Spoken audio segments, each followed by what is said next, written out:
ভোরটা তখনও পুরোপুরি আলোয় ভাঙেনি। চারদিক জুড়ে ঘন কুয়াশা। কবরস্থানের ভেতরটা নিস্তব্ধ, অস্বস্তিকরভাবে নিঃশব্দ। দূরে কোনো পাখির ডাক পর্যন্ত শোনা যাচ্ছে না। আর যে দাঁড়িয়ে আছে একটি কবরের সামনে, পাশে রিজভী। কবরটা আর কারোর নয়, ঈশানীর ভাই আরজের বন্ধু ঈশানের।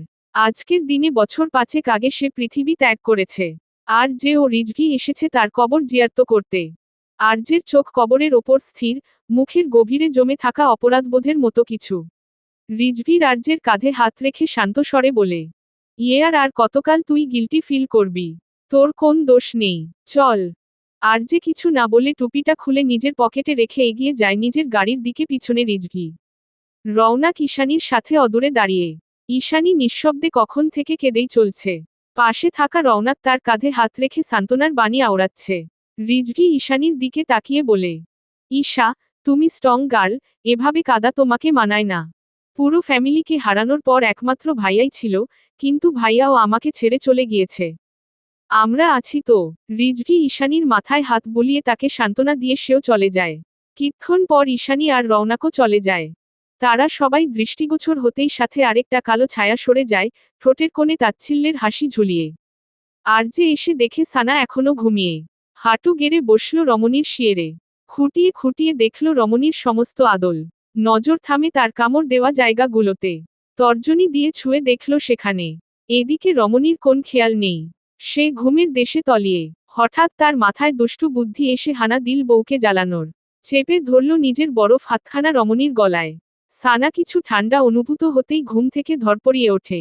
চারদিকে না তাকিয়ে বলে, চকলেট, চকলেট। পিছন থেকে আরজে তার কানের লতি ছুঁয়ে আওড়ায়। কি হলো ওয়াইফি, আমার সাথে বসে চকলেট খাওয়ার স্বপ্ন দেখছিলে? সানা ঘাড় কাত করে তার দিকে তাকায়। কিসের আপনার সাথে? আমি স্বপ্ন দেখছিলাম এসপি আমার হাত থেকে চকলেট নিয়ে। আর যে আর বাকিটা না শুনে তাকে চেপে ধরল বিছানার সাথে। সাত সকালে সানা এসপির স্বপ্ন দেখছিল কথাটা আরজের শান্ত মস্তিষ্কটাকে অশান্ত করে দিল। দাঁতের কপাটি চেপে বলে, তুমি ওই 12 তারিখে স্বপ্ন দেখছিলে কোন সাহসে? আরে ছোটবেলা। ছোটবেলা, বড়বেলা, সব বেলা শুধু আমার স্বপ্ন দেখবে। তোমার স্বপ্নেও আমি অন্য কাউকে সহ্য করব না। অদ্ভুত, স্বপ্নে কারো কন্ট্রোল থাকে নাকি? তোমার থাকতে হবে। যখনই দেখবে তোমার স্বপ্নে আমি ছাড়া অন্য কেউ তখনই চোখ খুলে ফেলবে। সানা নিষ্প্রভ দৃষ্টিতে তাকিয়ে, মানে এটা কোন কথা হলো? আর যে নিজেকে সংবরণ করে রমণীর গ্রীবায় মুখ ডুবিয়ে তার কামড় দেওয়া জায়গাগুলোতে চুমু দিয়ে নাক ঘষে বলে, নিচে চলুন ম্যাডাম, আমি আপনার জন্য নিজ হাতে ব্রেকফাস্ট বানিয়েছি। এই বলে সানার উপর থেকে উঠে তাকে একটানে কোলে তুলে নিল। সানা অবাক সুরে বলে, আরে আরে কি করছেন এই অবস্থায়? নিচে সার্ভেন্টরা কেউ নেই, সবাইকে আমি ছুটি দিয়ে দিয়েছি। আমরা কালকে ইন্ডিয়াতে চলে যাব। তাই ওরা একটু এনজয় করুক।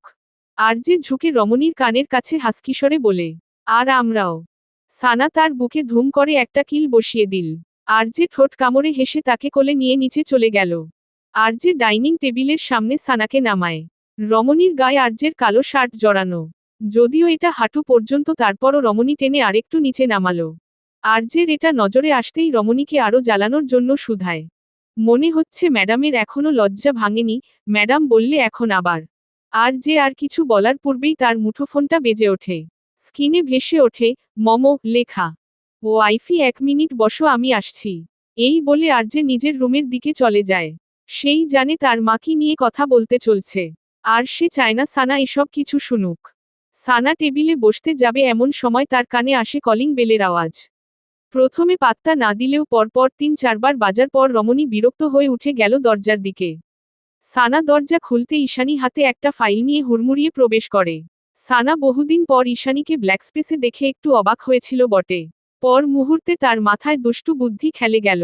সে দরজা বন্ধ করে শার্টের উপরের 2টা বাটন খুলে চুলগুলো একটু সরিয়ে কলার বোনের দাগগুলোকে দেখিয়ে ঈশানীর দিকে এগিয়ে যায়। হায় কালনাগিনী! ঈশানী এতক্ষণ সানাকে লক্ষ্য করেনি। তার কণ্ঠস্বর কানে আসতেই সে পিছন ফিরে তাকায়। তুই এখানে কেন? 7 সকালে তোর মাথা কি গেছে? আমি কি স্বর্গে থাকবো নাকি? শোন, তোর বিয়ে নাগরাজের সাথে দিয়েই আমি উপরে যাব। মুহূর্তে ঈশানীর নজর আটকায় সানার দিকে। তার উন্মুক্ত গলার চিহ্নগুলো দেখে তার আর বুঝতে অসুবিধা হলো না কি হয়েছে। তারপরও যেন মানতে পারছে না, তাই নিজেকে বহু কসরতে সামলে বলে, ডাইনি, তুই আর যে শার্ট কেন পরে আছিস? এখনই খুলবি এটা। সানার বাক্যটা শ্রবণ হতেই সে বুকে আড়াআড়ি হাত বেঁধে অন্যদিকে ফিরে নাকমুখ কুঁচকে বলে, ছি ছি কালনাগিনী, সাত সকালে কি নোংরা অফার দিচ্ছিস? যার সামনে খোলার তার সামনেই তো খুলব। তোর সামনে কেন খুলব? সানার এমন প্রত্যুত্তরে ঈশানী থতমত খেয়ে গেল। সে কি বলতে চেয়েছে আর এই ডাইনি কি বুঝেছে? নোংরা কথা তোর মুখ দিয়ে বের হচ্ছে। তো নাগিন সোনা, তুমি সাত সকালে কাপল ফ্ল্যাটে আসবে আবার ভালো কথাও শুনতে চাও? এখন এসব ছাড়, বল কি জন্য এসেছিস? আর যে কোথায়? আমার পকেটে। কারণ বল। আমি ওকে রিপোর্ট দেখাতে এসেছি। সানা উৎফুল্ল চিত্তে বলে, তুই যে পুরো পাগল সেই সার্টিফিকেট পেয়েছিস তাই না? এদিকে দে আমিও দেখি। এই বলে সানা ঈশানীর হাত থেকে টান দিয়ে রিপোর্টটা নিয়ে নিল। ঈশানী তার দিকে তাকিয়ে দাঁত কিরমির করে বলে, এটা আমার মেডিকেল রিপোর্ট। দাঁড়া আমি দেখছি তোর মাথার কয়টা তার ছিঁড়া। তুই এগুলো পড়তে পারবি না। এদিকে দেয় তোর দাঁত ভেঙ্গে যাবে, আর তুই উল্টো ধরে আছিস। শোন, ঠিক আর উল্টো আমি সব অ্যাঙ্গেলে বুঝি, আর কে দাঁত ভাঙ্গবে? জানিস পৃথিবীতে যত বড় বড় ডাক্তার আছে সব আমার থেকে ডিগ্রি নিয়েছে। সবগুলোর ডাক্তারি পাশের সার্টিফিকেট আমি দিয়েছি। তাই চুপচাপ এখান থেকে যা। তুই আর যে আসলে এটা ওকে দেখাবি? সানা কিছু না বলে তার সামনে গিয়ে হাত পাতে। ঈশানী বুঝল না সানার কাণ্ডকীর্তির মানে। তাই জিজ্ঞাসু দৃষ্টিতে তাকায়। মানে? মানে আমি ফ্রিতে কাজ করব না। তাড়াতাড়ি 1002 ফেল। কি একটা রিপোর্ট দেখাতে তুই 2000 চাইছিস? সাত সকালে ডাকাতি শুরু করলি নাকি? এত কিছু জানি না, তাড়াতাড়ি 2000 টাকা দেয়, না হলে দেখাবো না, ভেবে দেখ। তুই ডাইনি কম ডাকাত বেশি। তাড়াতাড়ি দেয়, আমি কারোরপতি হব। দুজনের মাঝে এই নিয়ে তর্ক বিতর্ক হলো, শেষমেশ ঈশানী হার মেনে দিয়ে দিল 1002। সানা সেগুলাকে হাতে পেয়ে বাতাস করতে করতে বলে, শোন এভাবেই তুই দিনে 5 বার আসবি। প্রতিবারে 2000 হলে 10 দিনে। সানা আঙুল নাড়িয়ে গুনতে শুরু করে। 2, 4, 6, 10, না না 8, 10, মানে দিনে 10,000। একদিনে 10,000 হলে 10 দিনে 50,000, না না 50 না 10 20 30, 5 দিনে 30, না না একদিনে 10,000 হলে 5 দিনে 5,000, না হাব ব প। সানা গুনতে গিয়ে সব তাল মাল গুলিয়ে ফেলেছে। ঈশানীর সানাকে এমন 2 হাতের আঙ্গুলে গুনতে দেখে নাক মুখ কুঁচকে বলে, তুই অঙ্ক জানিস না? 10 দিনে হবে 1 লক্ষ। হ্যাঁ চুপ করে দাঁড়িয়ে থাক। 10 দিনে 1 লক্ষ, তাহলে 100 দিনে কত লক্ষ? 100 লক্ষ, নানা 100 দিনে 5 লক্ষ, নানা 10 দিনে। কালনাগিনী তুইও হিসাব কর। সানা এভাবে 5 মিনিট গুনার পরও কোন হিসাব মিলছে না। এদিকে সামনে থাকা ঈশানী সানার অঙ্ক দেখে নিজেই যেন হিসাব ভুলে গেছে। সে নিজেও মনে মনে হিসাব কষছে। সানা বিরক্ত হয়ে বলে, যাই হোক, তুই হিসাব করে দেখবি। আমি কারোরপতি হওয়ার পর তুই আর আসবি না। কারোরপতি? কারোরপতি? তোকে লুট করে একদিন আমি কারোরপতি হব। উস্কি বাত মে বানুঙ্গি, সানা আম্বানি। দুনিয়া কি সাবসে আমির অরাত। আর শোন কালনাগিনী, আমি না তোর জন্য একটা কবিতা বানিয়েছি। কবিতা? তাও আমার জন্য? বল শুনি। সানা গলা খাকারি দিয়ে বলে, চোখ খুলে বিয়ে কর, মন দিয়ে সংসার কর, ফোকাসে রাখো নিজের জামাই। 2 হাতে উড়াতে থাক ওর কামাই। ব্যাস, লাইফ ইজ সো সিম্পল। কেন নিজের লাইফ বানাতে চাস ডাম্পল? বল কবিতাটা কেমন লাগলো? একদম 3rd ক্লাস। তুই 1st ক্লাস হলেই না কবিতা 1st ক্লাস হতো। তুই 3rd ক্লাস, তাই কবিতাও 3rd ক্লাস। যাই হোক, তুই এই মুহূর্তে ফ্ল্যাট থেকে বেরো। না হলে প্রতি 1 সেকেন্ডের জন্য 1000 দিবি। ঈশানীর সানার এমন হুমকি শুনে আর 1 সেকেন্ডে এখানে নেই। সে দৌড়ে বেরিয়ে পড়ে। গ্যারান্টি নেই এই মেয়ে কখন আবার তার থেকে আরও টাকা লুটে নেয়, 1 নাম্বারের ডাকাত। ঈশানী যেতেই সানা শব্দ করে হেসে দিল। তার কেন জানি এই কালনাগিনীর সাথে ঝগড়া করতে ভীষণ ভালো লাগে, তাও পায়ে পা লাগিয়ে। সে ফিরতেই নজরে আসে সিঁড়ির গোড়ায় দাঁড়িয়ে আরজে কেমন তার দিকে ঘোর লাগা দৃষ্টিতে তাকিয়ে। সানা আরজের নজর অনুসরণ করে, নিজের দিকে তাকাতেই দেখে আরজে তার খোলা বোতামের উন্মুক্ত অংশের দিকে তাকিয়ে। মুহূর্তে সানা তড়িঘড়ি করে বোতাম লাগাতে শুরু করে। তার আগেই আরজে এসে পড়ে। সানা টেবিল থেকে কাটা চামচ তুলে তার দিকে উঁচিয়ে বলে, দেখুন, আমি তো দেখছি আপনার মাথা, আর 1 পা বাড়ালে আমি কিন্তু কাটা চামচ দিয়ে আপনার পা কেটে ফেলব। বিপরীত পাশের মানব নেশালো কণ্ঠে শুধায়, দেখো ওয়াইফি, আমার এই ঠান্ডার মধ্যে গরম লাগছে, এদিকে আসো। আমি বলছি খারাপ হয়ে যাবে। তুমি আমার অবস্থা অলরেডি খারাপ করে দিয়েছো, আর কি খারাপ হবে? আরজে সামনে এসে তার কোমর চেপে ধরতেই সানা তড়িঘড়ি করে বলে, ঈশানী এসেছিল আপনাকে রিপোর্ট দেখাতে। এই বলে সানা তার বাড়িয়ে দেওয়া মুখের দিকে রিপোর্টটা ধরে। আরজে ভীষণ বিরক্ত হলো সানার এমন কাজে। এই মেয়ে তার মুড খারাপ করতে এক্সপার্ট। আরজে একটা দীর্ঘ শ্বাস ছেড়ে সানাকে একটানে নিজের কোলে বসিয়ে চেয়ারে বসে পড়ে। আরে আরে কি করছেন? ওর রিপোর্ট দেখে আমাকে বলেন ওর মাথার সবগুলা সিট ঠিক আছে কিনা। আরজে সানার এলোমেলো চুলগুলো তার কানের পিছনে গুজে আওড়ায়। তুমি রিজভিকে চিন? আপনার বন্ধু। আমার আরেকটা বন্ধু ছিল ঈশান। বলতে পারো আমার সারা জীবনে মাত্র দুটো বন্ধুই ছিল। ওর বোন হলো ঈশানী। আপনার ওই বন্ধু কোথায়? ও আর নেই, কিন্তু ও যাওয়ার আগে আমাকে আর রিজভিকে ওর বোনের দায়িত্ব দিয়ে গেছে। আসলে ঈশানীর ছোটবেলায় একটা অ্যাক্সিডেন্ট হয়েছিল, যার কারণে ওর ব্রেনে রক্তক্ষরণ হয়ে রক্ত জমে আছে, যাকে বলে ইন্ট্রাক্রেনিয়াল হেমাটোমা। আর সেটারই রিপোর্ট এটা। মুহূর্তে সানার মন খারাপ হয়ে গেল ঈশানীর জন্য। যতই ঝগড়া করুক একটা মেয়ের এই অবস্থা। সানাকে মন খারাপ করতে দেখে আর যে কিছু একটা ভেবে ঠোঁট কামড়ে হেসে শুধালো। তার মানে তুমি ঈশানীকে দেখাতে এমন করেছিলে? ওয়াইফি আর ইউ জেলাস? মুহূর্তে রমণী ভাবনা থেকে ছিটকে বাহিরে এসে এলোমেলো চিত্তে হেসে ওঠে। আর যে বুঝল না তার এই হাসির কারণ। জেলাস? জেলাস আমার জুতো, আমি তো ভাবছিলাম। সানা বহু কৌশর্তে আর্যের থেকে নিজেকে ছাড়িয়ে উঠে দাঁড়িয়ে বলে। মিস্টার সারহাদকে আমাদের ফ্ল্যাটে ইনভাইট করব। সারহাদের নামটা শ্রবণ হতেই আর্যের মস্তিষ্ক সতর্ক হয়ে উঠল। সে নিজের ছোঁয়ার শক্ত করে হাত মুষ্টিবদ্ধ করে দাঁড়িয়ে রুক্ষ স্বরে বলে। তোমার এখনো ওর নাম মনে আছে? রমণী তাকে আরও জ্বালানোর জন্য বলে। যে মনের ভিতর ঢুকে যায় তাকে কিভাবে ভোলা যায় মিস্টার জওয়ান? ব্যাস এই একটা কথাই ছিল আরজেকে রাগানোর জন্য যথেষ্ট। বড় বড় কদম ফেলে এগিয়ে গেল সানার দিকে। সানার তার উদ্দেশ্য বোধগম্য হতেই লাগালো উল্টো দৌড়। পিছনে আরজে চিৎকার করে বলে। এখন পালাচ্ছ কেন? আজকে আমি তোমার মন বের করে ওর নাম ডিলিট করব। না হলে রাতের মতো আবার ভুলার প্রসেসিং শুরু করব। দাঁড়াও। সানা দাঁড়ানোর মুডে নাই, সে পালাচ্ছে। পিছনে আরজে। পুরো ব্ল্যাক স্পেস ভরে উঠল দুই কপত কপতির হাসির ঝংকারে। পার্কিং লটে সানা দাঁড়িয়ে, সে আর যে কে ফেলেই চলে এসেছে। যেহেতু পার্টি জওয়ান ম্যানশনে, তাই তারা আগে ওখানে যাবে এবং সেখান থেকে সাজগোজ করে পার্টিতে এন্ট্রি নিবে। সানা আসতেই দেখা হয় এসপির সাথে, যে তার জন্যই দাঁড়িয়ে আছে। তারা দুজনে প্ল্যান করেছে আগে চৌধুরী মহলে যাবে, তারপর সেখান থেকে সানা সানিতাকে নিয়ে আসবে। এসপি তাকে দেখে এগিয়ে আসে। আরে কটকটি, তোর জন্য আমি কখন থেকে অপেক্ষা করছি। আরও 3 ঘন্টা আগে মেসেজ দিয়ে বলেছিস আসছি। হা হা, চল। ওই রণবীরের জন্য লেট হয়েছে। কেন, ওই যাওরা আবার কি করেছে? তুই বাচ্চা মানুষ, বুঝবি না, চল। তারা দুজন গাড়ির দিকে এগিয়ে যায়। কিন্তু ওঠার আগেই পিছন থেকে কেউ জোরে এসপিকে ধাক্কা মেরে সরিয়ে দিল। এসপি নিজেকে সামলে তাকিয়ে দেখে আরজে। সানার যে পাশে এসপি দাঁড়িয়েছিল ওই পাশটা ঝেড়ে পরিষ্কার করছে। এমন মনে হচ্ছে কোন নোংরা লেগে আছে। এসপি নিষ্প্রভ দৃষ্টিতে তাকিয়ে। আরজে নিজের কাজ সেরে সানার দিকে তাকিয়ে শক্ত কণ্ঠে আদেশ ছুড়ে। তুমি ঠিক 1 মিনিটে গাড়িতে উঠবে, না হয় খারাপ হয়ে যাবে। রমণীয় নিজের জায়গায় গো ধরে দাঁড়িয়ে। আপনার হুমকি আমি ভয় পাই না।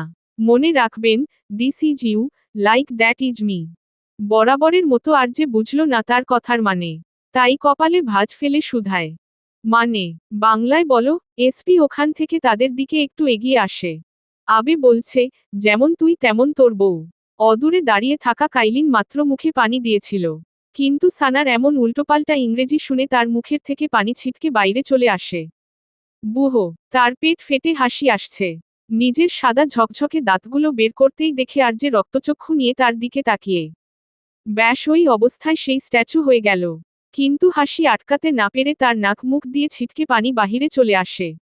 তারপরও হাসছে না, কারণ হাসলেই আর যে তাকে এখনই খেয়ে ফেলবে। কাইলিন মনে মনে ভাবছে, এখানে তার কি দোষ? সানা এমন ভুলভাল ইংরেজি বলেছে সে লাইফেও শুনেনি। তাই হাসি চলে আসতেই পারে। কিন্তু বশত সেটা বুঝবে না। আর যে চোখ সরাতেই সে মুখে হাত দিয়ে হাসতে থাকে। কিন্তু এত কিছুর মধ্যেও হেলদোল দেখা গেল না জ্যাকের। সে যন্ত্র মানবের মতো দাঁড়িয়ে। আর যে কাইলিনের থেকে চোখ সরিয়ে সানার দিকে তাড়িয়ে নিচু স্বরে বলে। ইডিয়েট একে, as you are, so am I, বলে। তারপর সন্দিহান দৃষ্টিতে তাকায়। সত্যি করে বল, তুমি স্কুলে কয়টা ক্লাস করেছ? রমণীর তার দিকে কোন খেয়াল নেই, সে একমনে নিজের নকল নখ ঠিক করছে। ওই সময় আর যে এসপিকে ধাক্কা মারার সময় তার নখ উঠে গিয়েছে। তাই এসপি বলে, তোর বউ পরীক্ষা ছাড়া আর ক্লাসই করতো না, 365 দিনে মাত্র 3 দিন ক্লাস করত। তাহলে বাকি দিনগুলোতে কি করত? কি আর করত, সারা পাড়ার মানুষের গাছে গাছে চুরি করত। আর যে তোরাক করে এসপির দিকে তাকায়, নিজের দন্ত পার্টি পিষে বলে, সাতারা চিহ্ন লা 12 ভাতারির বাচ্চা, তোর সাহস কিভাবে হলো ওকে চুরি শিখানোর? বিস্ময় এসপির কথা বন্ধ হয়ে গেল আরজের এমন আরোপ শুনে। চোখ দুটো কপালে, মানে এটা কোন কথা হলো নাকি? না, রোজ রোজ জাউরার অপবাদ আর সহ্য করবে না। নাউজুবিল্লাহ, দেখ এত বড় অপবাদ দিলে আমি কিন্তু অল্প বয়সে হার্ট অ্যাটাক করে মরে যাব। তার জন্য দায়ী থাকবি তুই জাউরা। শালা, ওর থেকে আমি চুরি শিখেছি। কিন্তু আরজে মানতে নারাজ। অসম্ভব, ওর মতো ভদ্র, সভ্য মেয়ে চুরি করতেই পারে না। তুই শিখিয়েছিস? হ্যাঁ হ্যাঁ, তোমার বউ তো একদম দুধে ধোয়া তুলসী পাতা। ও তুলসী পাতাই আর তুই আগাছা। সানা নিজের নখ ঠিক করে তাদের দুজনের মাঝখানে দাঁড়িয়ে শক্ত কণ্ঠে বলে, এনাফ অফ। এসপি আর যে দুজনেই একসাথে বলে, এনাফ মা ইনাফ। হ্যাঁ, ওই একটা হবে আর কি, যাই হোক, ব্যাস আমি সিদ্ধান্ত নিয়েছি আমি এসপির সাথেই পার্টিতে যাব। আর যে দাঁতের কপাটি চেপে রমণীর দিকে রক্তচক্ষুতে তাকায়। এই মেয়েটা তাকে শান্ত থাকতেই দিবে না। তাই শক্ত কণ্ঠে ধমকে উঠে, তুমি সহ তোমার 14 গোষ্ঠী যাবে আমার সাথে। সানা নির্বিকার প্রত্যুত্তর, আমার 14 গোষ্ঠী যেতেই পারে, বাট আমি যাব না। রমণীকে আর বাকিটা বলতে না দিয়ে আর যে তার হাত টেনে নিয়ে যেতে থাকে।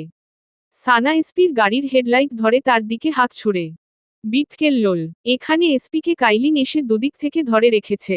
সেও ওখান থেকে চিৎকার করে ওঠে, কটকটি, কাই ওই 12 বাতারির মুখে 3টা গুলি ঢুকাও। কাইলিন অবুঝের মতো প্রশ্ন করে বসে, বসো, বন্দুকের গুলি না রাইফেলের গুলি? যেটা দিলে তাড়াতাড়ি উপরে যাবে ওটা লাগাও। এই বলে আরজে সানার আরেক হাত ছুটিয়ে তাকে কোলে করে গাড়িতে ফেলে দিল। সে গাড়িতে উঠার আগেই সানা আবার বেরিয়ে পড়ে। আরজে দাঁত খিচিয়ে আবারও বের হয় এবার, আর সানাকে গাড়িতে না বসিয়ে সে নিজের কোলে বসাল। রমণীকে 2 হাতে শক্ত করে চেপে ধরল নিজের বুকের সাথে। সানা নড়তে না পেরে মুখ দিয়ে শুধু বলতে থাকে, কুত্তা কুত্তা কুত্তা কুত্তা কুত্তা। আর যে কপালে ভাঁজ পেলে সামনের বাক্স খুলে কিছু একটা বের করে তার হাতে ধরিয়ে বলে, এই নাও, এটা দিয়ে গুনলে সুবিধা হবে। সানা তার দিকে কটমট দৃষ্টি নিক্ষেপ করে নাকের পাঠাতন ফুলিয়ে বসে থাকল। আর যে তার চিবুক ধরে মুখটা উপরে তোলে তার ঠোঁটে শব্দ করে চুমু খেয়ে ছেড়ে দিল। সানা হাতের উল্টো পিঠে ঠোঁট মুছতেই আর যে আবারও দ্বিগুণ সময় নিয়ে চুমু খায়। এভাবে 4-5 বার হওয়ার পর সানা দাঁত কিরমির করে বসে থাকল। তার পুরো প্ল্যান ফেল হয়ে গেল এই লোকের জন্য। এসপির সাথে তার ঢিল হয়েছিল, সে সানিতাকে এনে দেব, তার পরিবর্তে সানা পাবে 1000 টাকা। এবার তার 1000 টাকা জলে গেল। আরজে ঠোঁট কামড়ে হেসে গাড়ি স্টার্ট দিল। সানা ও আরজের গাড়ি দৃষ্টিগোচর হতেই এসপি ঝাড়া মেরে কাইলিনের থেকে নিজেকে ছাড়িয়ে নেয়। আবে ছাড় চাইনিজ সান্ডা, জামাই বউ একসাথে যাবে এটাই তো স্বাভাবিকই। মাঝখান থেকে আমার গাড়ির হেড লাইটটা ফেসে গেল। এই বলে সে হেডলাইটটা ফু মেরে তার গাড়িতে ওঠে কাইলিনের দিকে তাকিয়ে বলে, শালা, কিসের জামাই বউ? পেস্টি তার বেস্টির সাথে যাবে এটা স্বাভাবিক। ওই জাউরা তো 1 নাম্বারের জাউরা। আর তুই 2 নাম্বারের। আরেকবার আমাকে ধরলে আমি তোর ভবিষ্যতে এমন লাথি মারব না, যাতে ভবিষ্যতে আর চাইনিজ সান্ডার বংশ পৃথিবীতে না আসতে পারে। এই বলে সে নিজের গাড়ি ছুটিয়ে মুহূর্তে হাওয়া। এদিকে কাইলিনের চোয়াল ঝুলে যাওয়ার উপক্রম। এত বড় পল্টিবাজ, এটা তো তার বসের থেকেও বড় পল্টিবাজ। কেমন তার থেকে ছুটে তাকে গালি মেরে চলে গেল। আরেকবার শুধু এই ছেলে তার হাতের কাছে পড়ুক এমন মজা দেখাবে না। সে আর জ্যাকও গাড়িতে উঠে চলে গেল। সবার উদ্দেশ্য জাওয়ান ম্যানশন, যেখানে জেবি কোম্পানির রৌপ্য জয়ন্তীর পার্টি হবে আজকে। জাওয়ান ম্যানশন আজ আর কেবল একটি ম্যানশন নয়, বরং হয়ে উঠেছে জীবন্ত স্মারকে। 25 বছরের সাফল্য, ষড়যন্ত্র, ক্ষমতা আর রক্তের ইতিহাস বহন করে দাঁড়িয়ে আছে এই প্রাসাদসম অট্টালিকা। রৌপ্য জয়ন্তীর রাতে ম্যানশনটাকে মনে হচ্ছে যেন ইস্পাত আর রূপোর মিলনে গড়া এক রাজকীয় দুর্গ। ম্যানশনের প্রধান ফটক থেকেই আলোর রাজত্ব শুরু। কালো লোহার গেট জুড়ে রূপালী আলো, তার গায়ে খোদাই করা জেবি কোম্পানির প্রতীক ঝলমল করছে। গেটের দুপাশে সারি সারি প্রাচীন লণ্ঠন, ভিতরে জ্বলছে আধুনিক এলইডি আলো। ভেতরের লঞ্জুরে রূপালী আর কালোর থিম। মেঝেতে কালো মার্বেলের ওপর রূপালী কার্পেট। চারপাশে ক্রিস্টাল গ্লাসের ঝাড়বাতি ঝুলছে। ফুলের সাজেও কোনো উজ্জ্বলতা কম না, সাদা লিলি, ধূসর গোলাপ আর কালো অর্কিড সব মিলিয়ে এক শীতল, অভিজাত সৌন্দর্য। এগুলোর মধ্যে আরেকটা জিনিস স্পষ্ট, তা হলো প্রতিটা জায়গায় কালো পোশাকধারী অস্ত্রবাহী গার্ড। পুরোপুরি সেফটি ফলো করা হয়েছে যেন কোনো ফাঁকফোকর না থাকে। তার উপর ইনভিটেশন কার্ড ছাড়া কারো প্রবেশ নিষিদ্ধ।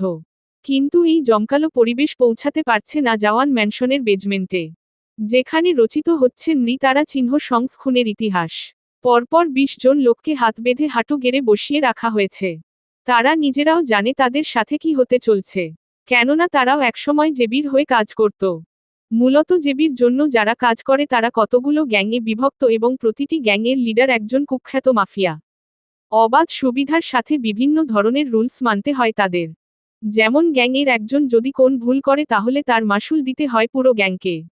আর এই গ্যাংটা হলো CS2, যারা বাহিরের দেশ থেকে অবৈধ উপায়ে অস্ত্র পাচার করে। সম্প্রতি এই গ্যাংয়ের একজন সারহাদের সাথে হাত মিলিয়ে তাদের গোপন কথা ফাঁস করেছে। আর সারহাদ কৌশলে তালহা আদিলকে দিয়ে রেইড ফেলেছে সেই জায়গায়। সোফিয়া তাদের খোঁজার জন্যই সকালে আরজেকে কল দিয়েছিল। সামনের বড় দুইটা আসন দখল করে বসে আছে স্বয়ং জেবি কিং ও সোফিয়া। আরজে মুখের চিরচেনা সেই শান্ত ভাব নেই, সেখানে দেখা যাচ্ছে হিংস্রতার চাপ। সোফিয়া ঠোঁটের কোণে নিষ্ঠুর হাসি ঝুলিয়ে হাত দিয়ে ইশারা করার সাথে সাথেই শুরু হয় নির্মম হত্যাকাণ্ড। উত্তপ্ত আয়রন, এসিড, কাটার, ইলেকট্রিক শট, আরও নানারকম মরণাস্ত্র দিয়ে। তাদের গলা ফাটা আর্তনাদগুলো এক পলকের জন্যও ছুঁতে পারেনি দুই মা ছেলেকে। কিছুক্ষণ পর সোফিয়া আরজের দিকে তাকিয়ে বলে, রনো ব্যাটা, this is the time to calm your hungry demon. এই বলে তার ঘাড়ে ঢুকিয়ে দিল একটা ইঞ্জেকশন। মুহূর্তে আরজের চোখে মুখে ধরা দিল চরম নিষ্ঠুরতা। চোখগুলো লাল হয়ে উঠেছে রীতিমতো। হাতের শিরা টানটান। 1 ন্যানো সেকেন্ডও দেরি না করে ঝাঁপিয়ে পড়ে লোকগুলোর উপর। এবার আর্তনাদ দ্বিগুণ হয়ে ওঠে। অবশেষে একজন স্বীকার করে সে সারহাদের সাথে হাত মিলিয়েছে। সোফিয়ার মুখে এইবার হাসি ফুটে ওঠে। ঠোঁটে ক্রূর হাসি ঝুলিয়ে সেই ব্যক্তির ঠিক বুক বরাবর চেপে ধরল নিজের হাই হিলটা। মুহূর্তে চামড়া ভেদ করে ঢুকে পড়ে নরম মাংসপিণ্ডিতে ধারালো হিলের অংশ। গল গল করে রক্ত বেরিয়ে পড়ে। ঝুঁকে হিম ধরা কণ্ঠে শুধায়, I like to taste your liver. এই বলে সে সত্যি সত্যি একটা চাকু নিয়ে নিখুঁতভাবে সেই ব্যক্তির বুক চিরতে থাকে। নৃশংসতার এক পর্যায়ে সে পৃথিবী ত্যাগ করলেও থামেনি সোফিয়া। যেন সে রক্তের নেশায় মেতে উঠেছে। After all she is a blood pathetic. Sana মাত্র রিয়ানার রুম থেকে এসেছে। রিয়ানা তার ডিজাইন করা ড্রেস পরতে চেয়েছে। সে দরজা লক করে কোবার্ট খুলে পার্টির জন্য বেছে নেয় কালো লং গাউন। গাউনের উপরের অংশে সংযত নকশা, নিচটা সম্পূর্ণ স্টোনের কাজ। সে একবার ভাবে ওয়াশরুমে চেঞ্জ করবে, পর মুহূর্তে আবার ভাবে রুমে তো কেউই নেই। আর যে এখানে আসার পর কোথায় চলে গিয়েছে আর দেখা যায়নি। তাই রমণী নিশ্চিত মনে ড্রেস চেঞ্জ করে।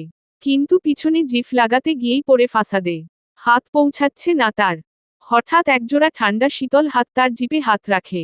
সানা তোরাক করে পিছনে তাকাতেই মিলিত হয় একজোড়া ড্রাক ব্রাউন চোখের মনির সাথে, যে নেশালো দৃষ্টিতে তার দিকে তাকিয়ে। সানা হতভম্ব নয়নে তাকে অবলোকন করে, এই লোক আসলো কোথা থেকে। আরজের চোখে মুখে সেই নিষ্ঠুরতার ছিটে ফোটাও নাই যা বেজমেন্টে ছিল তার জায়গায় ঘোর লাগা দৃষ্টি দখল করে আছে। সে নিজের ঠান্ডা শীতল হাতখানা রমণীর উন্মুক্ত পিঠে চেপে ধরতেই সানার ধ্যান ফিরে আসে। ঝটকা মেরে সরিয়ে দিল আরজের হাত। আপনি কোথা থেকে আসলেন?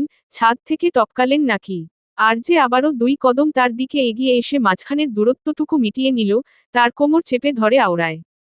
আমি সবসময়ের মতো তোমার আশেপাশেই ছিলাম, শুধু তুমিই দেখোনি। কোথায় ছিলেন?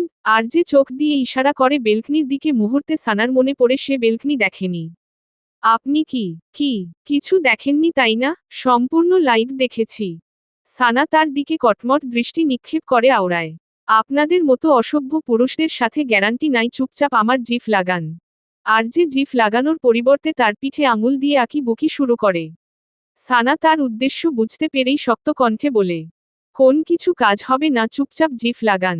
আরজে একটা দীর্ঘশ্বাস ছেড়ে লাগিয়ে দিল। সানা আয়নার সামনে দাঁড়িয়ে সাজগোজ করতে ব্যস্ত হয়ে পড়ে। আর যে পিছন থেকে তাকে জড়িয়ে ধরে তার চুলে মুখ ডুবিয়ে লম্বা লম্বা শ্বাস টেনে নেয়। মুহূর্তে কাঁচা গোলাপের সুবাস তার প্রতিটা শিরায় পৌঁছে যায়। এই ঘ্রাণ তাকে ড্রাগসের থেকেও বেশি কন্ট্রোল করতে পারে। কিতকাল পর চুল সরিয়ে রমণীর ঘাড়ে ছোট ছোট চুমুতে ভরিয়ে তোলে। এদিকে রমণী ভীষণ বিরক্ত। আর যে কে বারবার নিষেধ করার পরও শুনছে না। আর যে হাসকিস্বরে রমণীর কানের কাছে আওড়ায়, ওয়াইফি, আমরা 2 ঘন্টা পর পার্টিতে যাব। হ্যাঁ, আর আমি আপনার কানের নিচে বাজাব। তুমি এতটা আনরোমান্টিক কেন? আমি এমনই।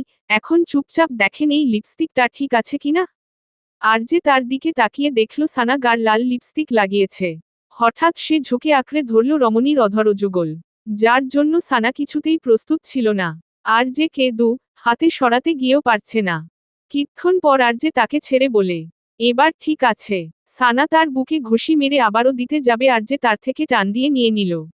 শক্ত কণ্ঠে আওড়ায়, আই প্রমিস ওয়াইফি, তোমার ঠোঁটে আমি এগুলো দেখলে সবার সামনে কিস করে দেব। আর তুমি নিশ্চয় জানো আমি এমনটা করতে পারি। সানা সাপের মতো ফুঁসে লিপগ্লোস লাগিয়ে নিল। আরজে দেখল, না হেতেও মেয়েটাকে সুন্দর লাগছে। তার বুঝে আসছে না কি করা যায়, তাই ফের বলে, এজন্যই তোমার পিছনে এত মৌমাছি ঘুরে। মৌমাছি?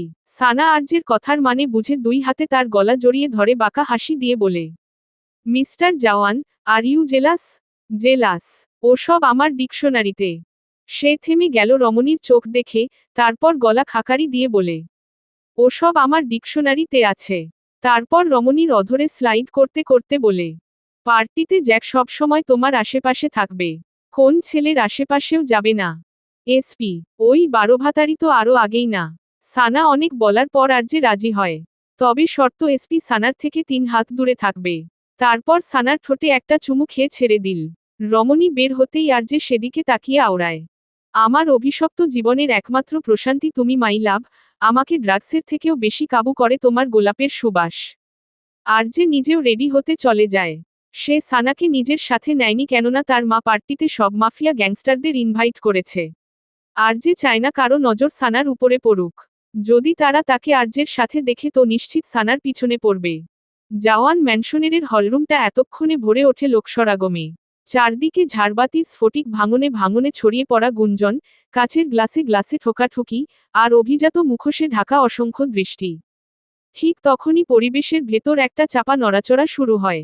সব আলো যেন এক মুহূর্তের জন্য থমকে যায় প্রধান সিঁড়ির দিকে, যেখানে একসাথে প্রবেশ করে আরজে ও সোফিয়া। আরজের পরনে গভীর কালো স্যুট, ম্যাট ফিনিশ কাপড়ে তৈরি। ভেতরে কালো শার্ট, কোনোটাই নেই। কাঁধে স্যুটের কাট নিখুঁত। হাতে কালো ফিতার বিলাসবহুল ঘড়ি। তার পাশে সোফিয়া কালো শাড়িতে। কিনারে সূক্ষ্ম রূপালী কাজ। গলার কাছে রূপালী চোকার, চুল পেছনে নিখুঁতভাবে বাঁধা। মুখে পরিমিত মেকআপ। ক্যামেরার ফ্ল্যাশ ঝলসে ওঠে তাদের দিকে বারবার। কিন্তু আরজের দৃষ্টি সবকিছু চাপিয়ে আটকায় বাফের সামনে দাঁড়িয়ে থাকা রমণীতে। ঈশানীর আজ একটু লেট হয়েছে আসতে। সেও কালো অফ শোল্ডার গাউন পরেছে।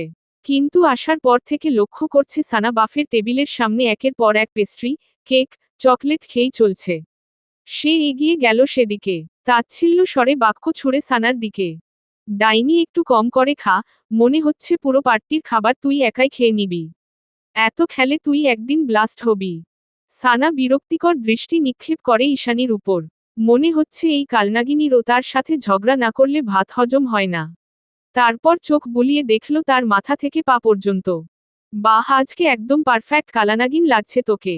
উপর কালা, নিচ কালা। মাইয়া তোর মন কালা। সব মিলিয়ে কালার পুরা ফুল প্যাকেজ তুই কালনাগিনী। আর নিজের দিকে তাকা, দিন দিন কেমন গোল আলু হয়ে যাচ্ছিস। গোল আলু? আমি এতটাও মোটা নই। আমি বলছি, তুই একদম গোল আলু হয়ে গিয়েছিস। এমন চলতে থাকলে একদিন মিষ্টি কুমড়া হয়ে যাবি। ঈশানী সত্যি সত্যি নিজের গালে রেখে দেখল, সত্যিই কি মোটা হয়ে যাচ্ছে কিনা। সে নিজের ফিগার নিয়ে অনেক বেশি সচেতন। সানা ঈশানীর এইসব কাণ্ড দেখে নিজের মনে হেসে কুটি কুটি। তাই ফের বলে, শোন, আমার কাছে গোল আলুর সলিউশন আছে। কি? শোন, আমি এককালে ডক্টর নিউটনের টিচার ছিলাম, আইনস্টাইন আমার হাতে থাপ্পড় খেয়ে ডাক্তার হয়েছে। So you can trust me. Without security. Ishani কপালে ভাঁজ ফেলে শুধায়, এরা তো বিজ্ঞানী ছিল তাই না? আরে আমার সাথে দেখা হওয়ার আগে বিজ্ঞানী ছিল, দেখা হওয়ার পর ডাক্তার হয়ে গেছে। এখন কাজের কথায় আয়। ঈশানী মনোযোগ দিয়ে শুনতে শুরু করল সানার কথা। এমন মনে হচ্ছে সে গুরুত্বপূর্ণ কিছু বলবে। কিন্তু তার ভাবনার উপর এক বালতি জল ঢেলে সানা বলে, সকালে 5 কেজি চকলেট খাবি, দুপুরে 6 কেজি ভাত খাবি, রাতে 7 কেজি রুটি খাবি, তার সাথে প্রতিবেলা 2 কেজি করে মাংস খাবি। দেখবি তুই 3 দিনে 4 কেজি হয়ে গিয়েছিস। তুই কি আমার সাথে মজা করছিস? ওসব মজা টোজা ছাড়, আমি তোকে এত বড় অ্যাডভাইস দিলাম, তার জন্য তুই আমাকে 2000 দিবি। ঈশানী চমকে তার দিকে তাকায়। কি পার্টিতে তুই আমার থেকে টাকা খুঁজছিস? তোর মতো ডাইনি আমি আমার লাইফও দেখিনি। দেখবি কিভাবে, আমি এক পিসি। তাড়াতাড়ি এখন ভিজিট ফ্রি দেয়। আমার চেম্বারে গেলে আমি 5,000 নিতাম, এখন 2 হলেই চলবে। তুই ডাইনি কম, ডাকাত বেশি। আর তুই কালা নাগিন কম, কিপটা নাগিন বেশি, তাড়াতাড়ি দে। আমি কারোরপতি হব। ঈশানী তার কথায় কান না দিয়ে কোনোমতে নিজের জীবন নিয়ে পালায়। কেন যে সে এই ডাইনির সাথে কথা বলতে এসেছে নিজেও জানে না। সানা তার যাওয়ার দিয়ে তাকিয়ে তাচ্ছিল্যের স্বরে বলে, শালি কালনাগিনী, 1 নাম্বারে কিপটা। 1002 দিলে কি এমন হয়ে যেত? এসপি তার পিছনে এসে নিচু স্বরে বলে, আচ্ছা তাহলে 10 টাকা দেয় আমাকে। সানা নাক মুখ কুঁচকে তার দিকে তাকায়। তুই জীবনে 10 টাকা একসাথে দেখেছিস? হ্যাঁ, হ্যাঁ, তোর থেকে 1 টাকা খুঁজলেও আমি জীবনেও দেখি না। লাইফে তো একটা পয়সাও তোর পকেট থেকে বের হয় না। চুপ কর, আয় করা অনেক কষ্ট, দেখেছিস কিভাবে লুটতে হয়। এখন এটা বল সানিতা আসবে কিনা? ওর পাপার সাথে আসবে একটু পর। তাদের কথোপকথনের মধ্যে একজন পাকিস্তানি ইনভেস্টর তাদের দিকে এগিয়ে আসে। সেই গিনির সাথে কাজ করেছে এর আগে, তাই সানাক চিনে। সানার দিকে হ্যান্ডশেকের জন্য হাত বাড়িয়ে বলে, কেয়া হাল হ্যায় আপ কি মহতরামা?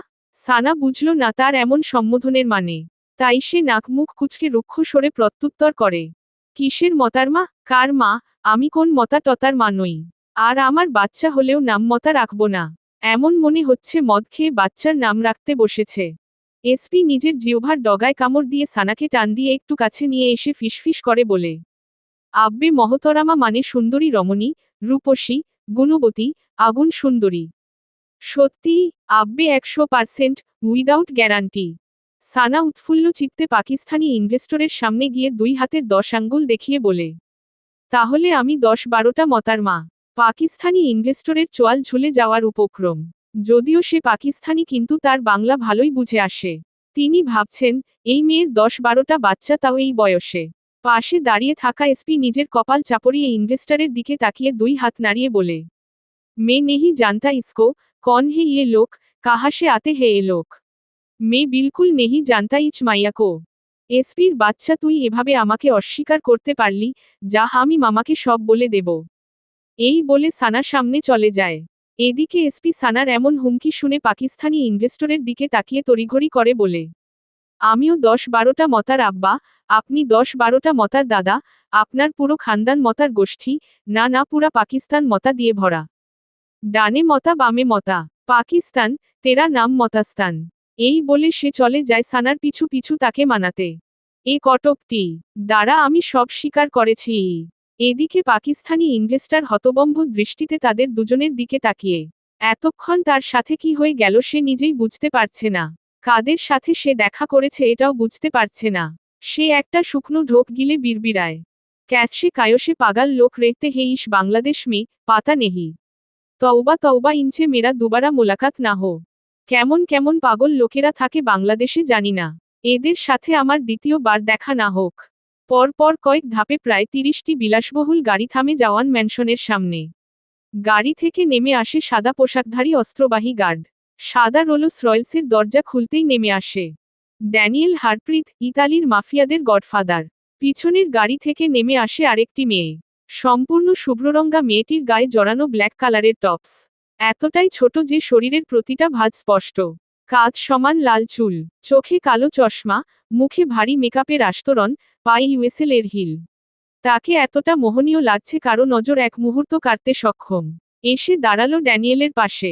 এটা তার মেয়ে মালিহা হারপ্রিত। বাবার হাত ধরে প্রবেশ করে ভিতরে। চারদিকে ক্যামেরার ফ্ল্যাশ থামার কোন নাম নিচ্ছে না। ড্যানিয়েল হারপ্রিত ও মালিহাকে দেখে সোফিয়া হাসি মুখে তাদের দিকে এগিয়ে আসে। সোফিয়া এতক্ষণ তাদের অপেক্ষাতেই ছিল।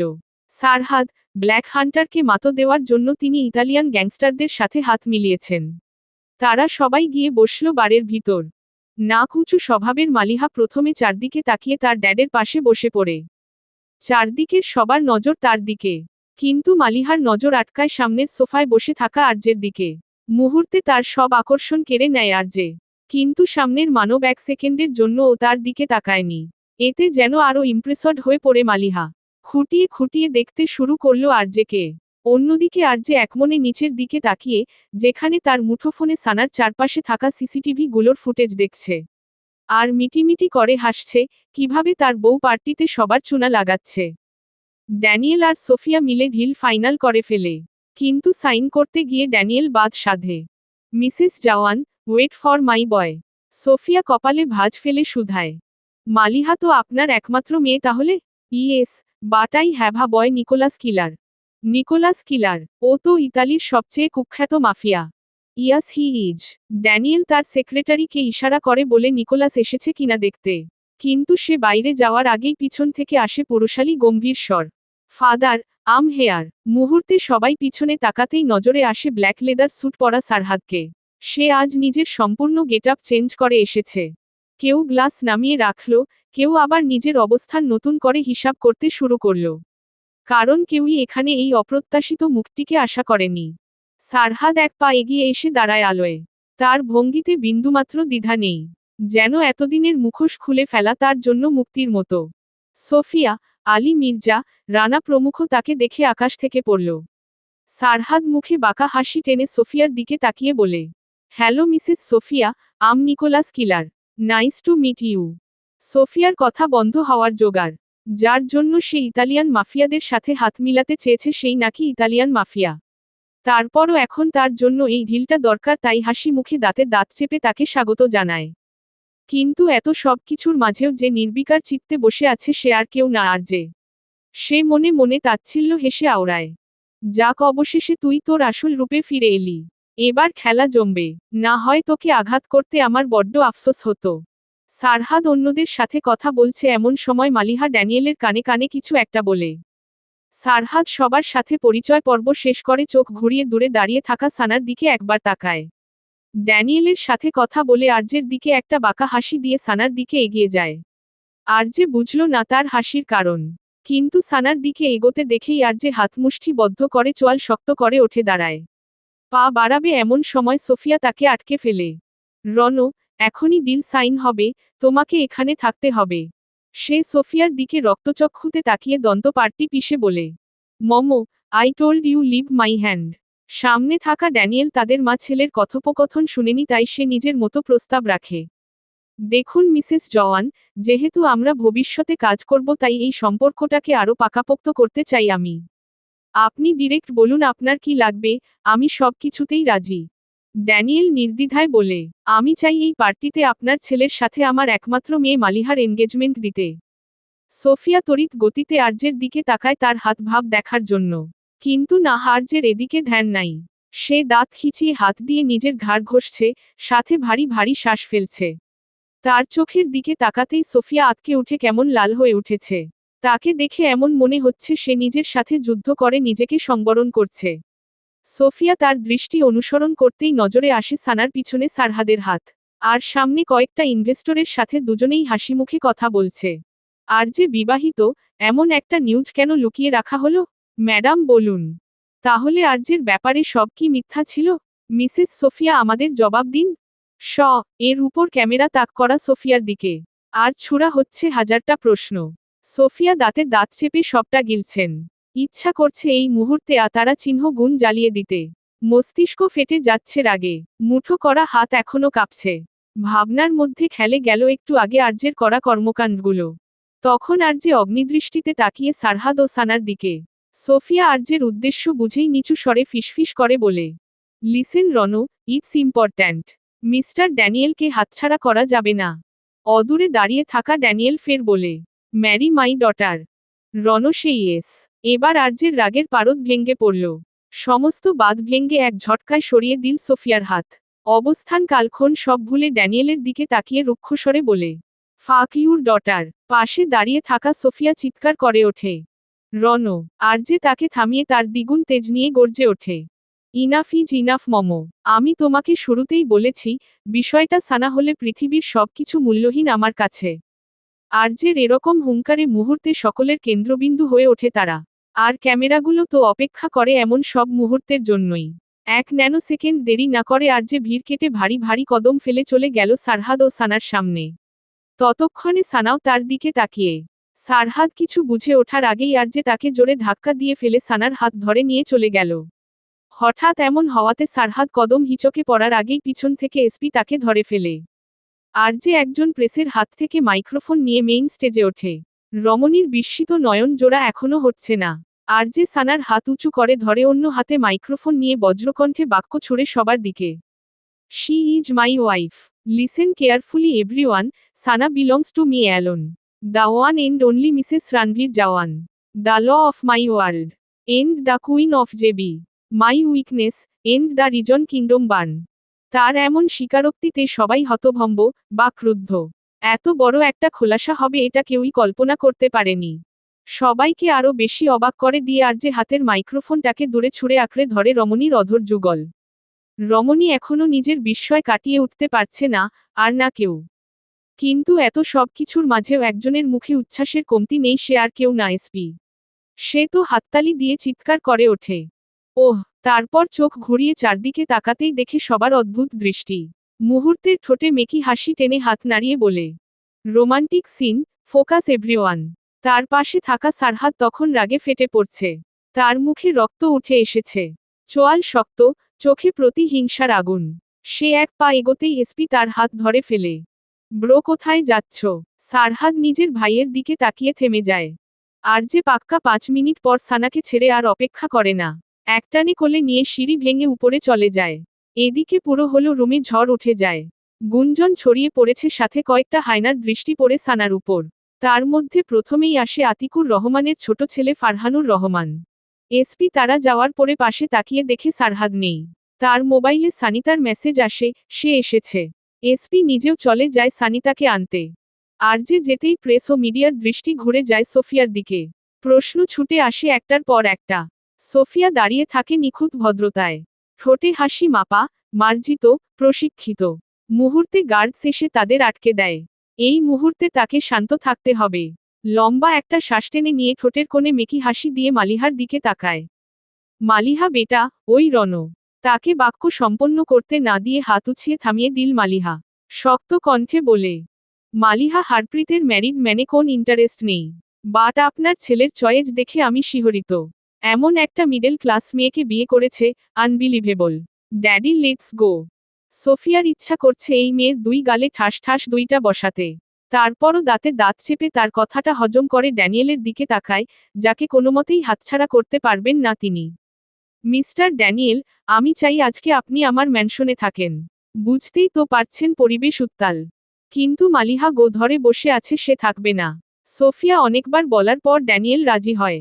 সোফিয়া মুসাবের সাথে তাকে উপরে পাঠিয়ে নিজে চলে গেলেন পরিস্থিতি সামলাতে। রাগে গজ গজ করে সব স্বীকার করে নিল সোফিয়া। যদি এখানে রণ থাকত তাহলে সবগুলোকে এখনই মেরে ফেলতেন তিনি। একটা খবরও বাইরে যেত না।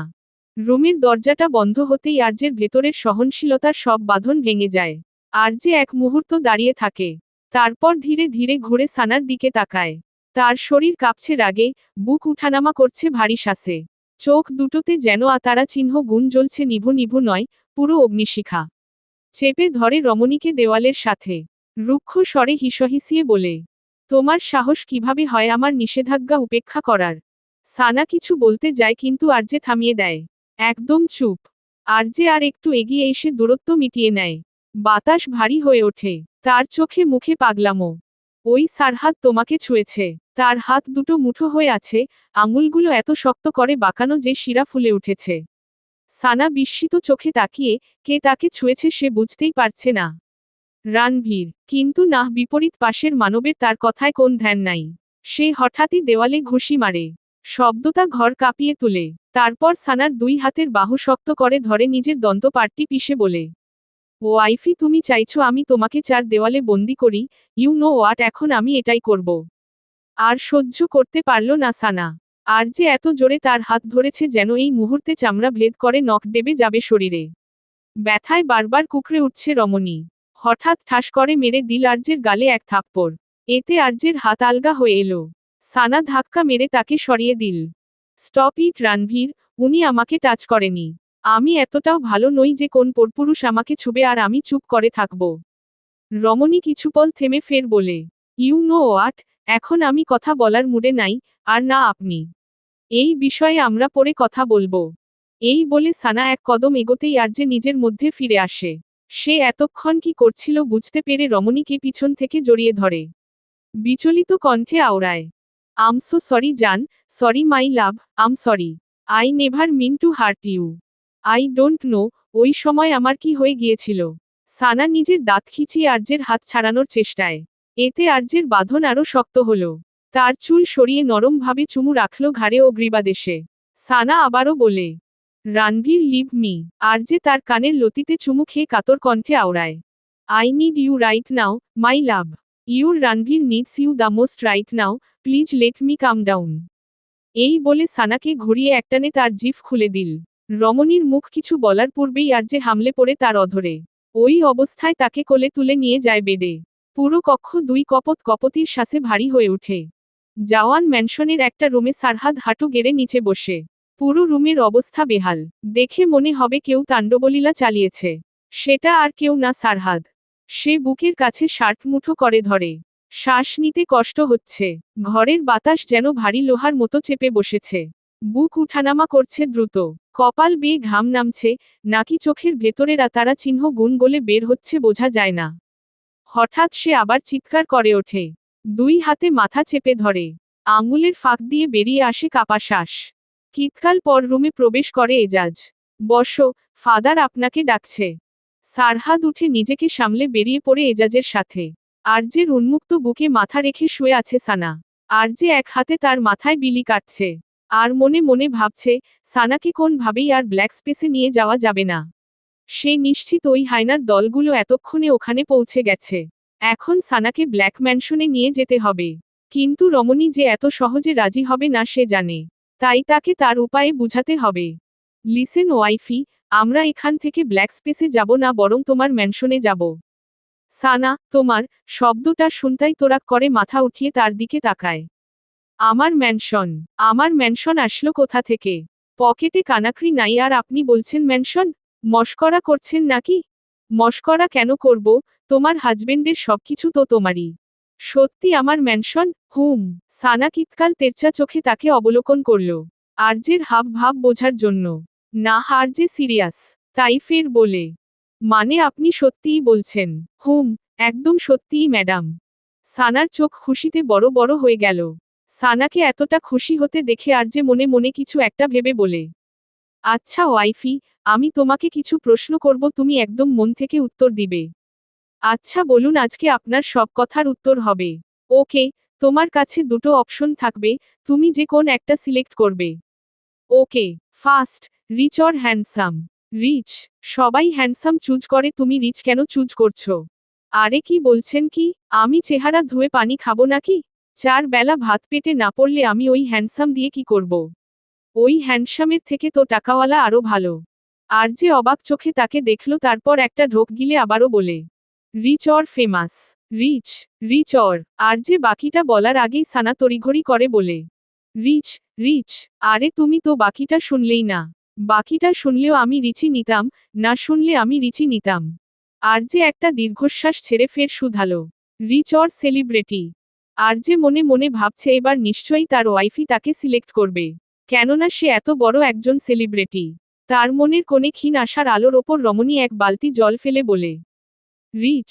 এবার আর যে কপাল কুঞ্চিত করে সন্দিহান গলায় জানতে চাইল, সত্যি করে বল, তুমি আমাকে বিয়ে করেছো কেন? সানার তরফ থেকে আসে সহজ স্বীকারোক্তি, আপনি রিচ এজন্য। ইউ নো, মা যখন বলল আপনাকে বিয়ে করতে আমি আগে আপনার নেটওয়ার্থ দেখেছি। আমি জানি, মেয়েদের বিয়ের পর কাঁদতে হয়। কিন্তু আমার প্ল্যান, আমি কেন ফ্যানের নিচে বসে কাঁদব? কাঁদলে আমি এসির নিচে বসে কাঁদব। আমি ভীম দিয়ে হাঁড়ি পাতিল মাজতে পারবো না। আমি হ্যান্ডওয়াশ দিয়ে হাঁড়ি পাতিল মাজব। সানার এমন যুক্তি শুনে আর্যের চোখে বিস্ময়। যদি আমি রিচ না হতাম, তুমি আমাকে বিয়ে করতে না। সানা হাত ঝাড়া মেরে তাচ্ছিল্যের সরে উড়িয়ে দিল তার কথা। ধুর, বিয়ে করা তো দূরের কথা, ফিরেও তাকাতাম না। আর্যের এবার রাগ হলো, সে শক্ত কণ্ঠে কিছু বলার আগেই হঠাৎ সানা ঘর ফাটিয়ে হেসে দিল। তার হাসির ঝংকারে আর্যের উঠা রাগ এক মুহূর্তে গলে পানি। সে তার হাসির দিকে এক দৃষ্টিতে তাকিয়ে মনে মনে আওড়ায়, তোমার এই হাসি কখনো না থামুক। একটা দানবের মনে প্রথম ফুল ফুটিয়েছে তোমার এই হাসির ঝংকার। আই প্রমিস ওয়াইফি, তোমার হাসি রক্ষার্থে তোমার রণবীরকে যতদূর পর্যন্ত যেতে হয় আমি যাব, প্রয়োজনে পৃথিবীর বিরুদ্ধে। তার ভাবনা ছিঁড়ে কানে আসে ফোনের শব্দ। আর যে ফোন উঠিয়ে দেখে জ্যাকের কল।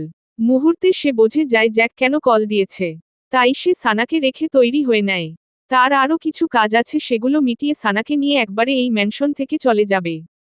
তবে যাওয়ার আগে সানার কপালে নিজের অধর ছুঁয়ে ভালো করে সতর্ক করে যায়। বাইরে তার গার্ডরা থাকবে, সানা যেন কোনো মতে এই রুমের বাইরে না যায়। ঈশানী নিজের রুমে পায়চারি করছে। তার মাথায় চিকন ঘামের রেখা। সে কি করবে বুঝতেই পারছে না। মাস্টার এই নিয়ে 5 থেকে 7 বার ওকে কল দিয়ে ব্ল্যাকমেইল করছে, তার কথা না শুনলে ঈশানী ও তার কল রেকর্ডিং আরজেকে দিয়ে দিবে। তার ভাবনার মধ্যে আবারও আসে মাস্টারের কল। ফোন উঠাতেই কানে আসে ঝংধরা কণ্ঠ। ঈশানী, 5 মিনিটের মধ্যে আমার ওকে এখানে চাই। মাস্টার, আপনি বুঝতে পারছেন না, সানার দরজার সামনে আরজের গার্ড দাঁড়ানো। আমি 2 বার গিয়েছি। আমি সব গার্ড সরিয়ে দিয়েছি, ওকে নিয়ে আসো। ঈশানী বিস্মিত কণ্ঠে শুধালো। কিভাবে? তার মানে ম্যানশনের কেউ আপনার সাথে যুক্ত? সেটা তোমার ভাববার বিষয় না। তুমি তোমার কাজ কর। You have just 10 minutes. এই বলে ঈশানীকে আর কোন কথা বলতে না দিয়ে কেটে দিল মাস্টার। এদিকে ঈশানী পড়েছে ফাঁসাদে। কিতকাল ভেবে সে পা বাড়ায় আরজের রুমের দিকে। রুমের সামনে এসে ঈশানী চারদিকে তাকিয়ে দেখে সত্যি সত্যি কেউ নেই। সে দরজার টোকা দিতেই ভিতর থেকে আওয়াজ আসে সানার। কে? আমি ঈশানী। সানা মাত্র শাওয়ার নিয়ে বেরিয়েছে। নিজের চুল শুকাচ্ছে আর আরজেকে একগাদা গালি দিচ্ছে। এই লোকের জন্য তাকে এত রাতে শাওয়ার নিতে হচ্ছে। কিন্তু কারো আওয়াজ আসতেই সে আগে দরজার লুকিং গ্লাস দিয়ে দেখে, নজরে আসে ঈশানীর মুখ। কপালে ভাঁজ পেলে দরজা খুলে। সানা দরজা খুলতেই ঈশানীর নজর আটকায় আরজের শার্টের ওপর, যেটা সানার গায়ে জড়ানো। তাই নাকের পাটাতন ফুলিয়ে বলে, তোর কি কোন কাজ নেই, সারাদিন শুধু আরজের শার্ট পরা ছাড়া? বিপরীত পাশের রমণী ভীষণ বিরক্ত। কোথাও গিয়ে শান্তি নেই এই কালনাগিনীর জন্য। কোথাও সে একটু ঘুমাবে এসে হাজির তার সাথে ঝগড়া করতে। তুই কি এসব ফালতু কথা বলার জন্য এসেছিস? ঈশানী একটা দীর্ঘ শ্বাস ছেড়ে কোন ভনিতা ছাড়াই বলতে শুরু করে। আমার তোর সাথে কিছু কথা আছে, বাইরে আয়। কিসের দরকার এখানেই বল, আমি বাইরে যেতে পারবো না। কাজটা ইম্পর্ট্যান্ট, তুই একটু বাইরে আয়। সানা কিছুতেই রাজি হচ্ছিল না। ঈশানী এভাবে আরও 5 মিনিট বলার পর সানা রাজি হয়। সে নিজের ড্রেস চেঞ্জ করে ঈশানীর সাথে বেরিয়ে পড়ে। দুজনে করিডোর হাঁটছে, এমন সময় সানার নজরে আসে দূরে দাঁড়িয়ে থাকা মালিহা, যে গার্ড ছাড়াই ম্যানশন ঘুরে দেখছে। সানা তাকে দূর থেকে দেখেই চিৎকার করে ওঠে। আহ, কালনাগিনী, তোর যমজ বোন, লাল চুললা পেতনি। ঈশানী সানার চিৎকারে কোন দিকে না তাকিয়ে তাকে জড়িয়ে ধরে আতঙ্কিত হয়ে বলে, কোথায় পেতনি, কোথায়? আবে সামনে দেখ। ঈশানী সামনে তাকাতেই নজরে আসে মালিহাকে, যে নিজের কাঁধ সমান সিল্কি চুলগুলোকে নাড়িয়ে চারপাশে দেখছে। একে চিনতে ঈশানীর একটুকু অসুবিধা হলো না, কেননা যখন ড্যানিয়েল আরজেকে বিয়ের প্রস্তাব দিচ্ছিল তখন সে ওখানেই ছিল। ডাইনি, তোর ব্রেইনের সাথে তোর চোখও গেছে। এটা জলজ্যান্ত মানুষ। কি? এটা মানুষ? এমন জোকার সেজে আছে কেন? তুই জানিস ওর জন্য কত ছেলে পাগল? সানা নাক মুখ কুচকে তাচ্ছিল্যের স্বরে বলে, পাগলে পাগল চিনে, রতনে চিনে ধন, হ্যান্ডসামরা চিনে সানাকে, পেতনি চায় কোন জন? তোর মাথায় কবিতা আসে কোথা থেকে? সানা ঈশানীর দিকে তাকাতেই দেখে ঈশানী তাকে জড়িয়ে ধরে আছে। এক ঝটকায় সরিয়ে দিল তাকে। ছাড় আমায় কালনাগিনী, আজকাল তোর উদ্দেশ্য আমার ভালো ঠেকছে না। যেখানে সেখানে আমাকে শার্ট খুলতে বলিস। ঈশানী বিমূঢ় দৃষ্টিতে তাকিয়ে, তার ইচ্ছা করছে হাত পা ছড়িয়ে ছোট বাচ্চাদের মতো কাঁদতে। পরমুহূর্তে মাথায় দুষ্টু বুদ্ধি এঁটে নিজেকে সামলে বলে, তুই জানিস এই মেয়েটা আরজেকে বিয়ের প্রস্তাব দিয়েছে পার্টিতে? সানা তোরাক করে তার দিকে তাকায়। সত্যি? হুম। রানভীর কি বলেছে? ও না করে দিয়েছে। হঠাৎ সানা মেকি সুরে কান্না জুড়ে দিল। ঈশানী বুঝল না তার কান্নার কারণ। হয়তো তার খারাপ লেগেছে এই ভেবে বলে, আই নো তোর খারাপ লাগছে, কিন্তু আরজে সত্যি না বলে। তার কথা থামিয়ে সানা বলে, আরে ধুর, কিসের আরজে? আমি কাঁদছি কেননা একটা বিয়ে খাওয়া মিস হয়ে গিয়েছে। আমার হাজবেন্ড হলেও আমাকে দাওয়াত তো দিত। কবজি ডুবিয়ে খেতাম আমি, মিস হয়ে গেল রে। ঈশানীর চোয়াল ঝুলে যাওয়ার উপক্রম। সানা মুখে এটা বললেও মনে মনে চলছে অন্য কথা। যদি ওই রানভীর হা বলতো, তাহলে এতক্ষণে সে থাকতো উপরওয়ালার শরণে। আর সবাই থাকতো ওর জানাজায়। ভাগ্যের জোরে বেঁচে গেছে বেটা। তারপর ঈশানীর দিকে তাকিয়ে বলে, চল ওই লালপেতনির একটু ক্লাস নিয়ে আসি। এই বলে সানা এগিয়ে গেল মালিহার দিকে। সানাকে দেখেই মালিহার 1 সেকেন্ডও লাগলো না তাকে চিনতে। সে পার্টিতে খুব ভালো করেই দেখেছে। যদিও আরজের উপরে সে ক্রাশ খেয়েছিল, কিন্তু আরজের মতো এমন একটা হ্যান্ডসাম ছেলের বউ হিসেবে সে এই মেয়েটাকে মানতে পারছে না। তাই তাচ্ছিল্যের স্বরে বলে, সো তুমি আরজের ওয়াইফ। ঠিক ধরেছিস পেতনি, এখন তোর নাম বল। মালিহা বুঝল না সানার সম্বোধনের মানে। তাই সে হাত দিয়ে চুলগুলোকে ফ্লিপ করে বলে, my name is Maliha. Sana বুঝেও তাকে জ্বালানোর জন্য বলে, কোন বাগানের মূলা আই মিন মালি। What nonsense, it's Maliha. আরে আমি মালি তো বলছি। মা, লি, হা, বাগানে রমালি। মালিহা হাত পা ঝাড়া দিয়ে আবারও বলে, ইটস মালিহা, তুমি কানে শুনতে। সানা হাত উঁচিয়ে থামিয়ে দিল তাকে। শোন বাগানের মালি, যতই তুই মুখ চোক্কা করে বলিস, ওই মালিই থাকবি, মালকিন হবি না। তারপরের লাইন বল। Oh my god, it's not মালি, ইটস মালিহা হারপ্রীত। এদিকে তাদের কথোপকথন শুনে ঈশানী হাসতে হাসতে পেটে ধরে বসে পড়ে নিচে। সানা অবাক হওয়ার ভান করে আওড়ায়, আবে পেতনি, তুই আর নাম পেলি না, হারপিক রেখে দিলি। অবশেষে তোরা হারপিকটাকেও ছাড়লি না। মালিহার রাগের পারদ এবার উচ্চসীমায়। সে চিৎকার করে বলে, হারপ্রীত। সানা তার দ্বিগুণ তেজ নিয়ে বলে, হারপিক, হারপ্রীত, হারপ্রিক। এমন 4-5 বার হওয়ার পর মালিহা হার মেনে হাত নাড়িয়ে তাচ্ছিল্যের স্বরে বলে, oh my god, what foolish people are here. Sana নাকের পাঠাতন ফুলিয়ে তার দিকে বাক্য ছুড়ে, শোন হারপিক, তুই যতই উন্নতির কোম্পানির হস না কেন, কাজ তোর বাথরুমেই থাকবে। বাথরুম থেকে বের হতে পারবি না।